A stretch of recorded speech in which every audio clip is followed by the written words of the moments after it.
Ajde, bolje da držim. Ma skloni bre sveta to motoru! Skloni nogu bre! I daj gas!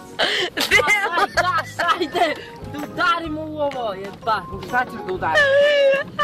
Ajde gas! Ajde treća! Ajde! Ne smanjuj gas! Kvačilo i treća, ajde! Kvačilo! Evo ti je treća. Gas! Brzo gas! Gas, Miljan! Pa dao sam gas. Pa kvačilo moraš da skloniš nogu s kvačila, čim promeniš brzo. Ajde kvačilo! Ajde. Ajde! I sada... Skloni nogu, skočili gas. Sad te razumem. Šipak.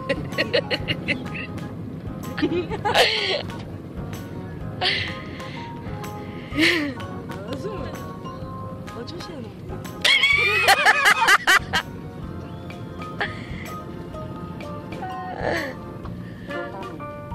Idem. Ajde, okreći se. Polako. Ovo je najteže. Gledaj kako mi se.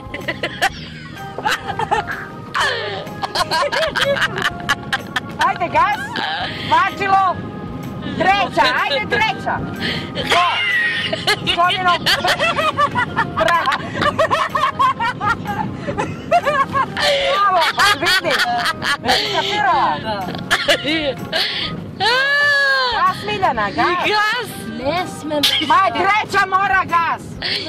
Ajde, kvačilo, kvačilo druga. Kvačilo! Ne možeš! Miljana bre! Pa vidiš. Ne možeš u treću kvačilo stisni!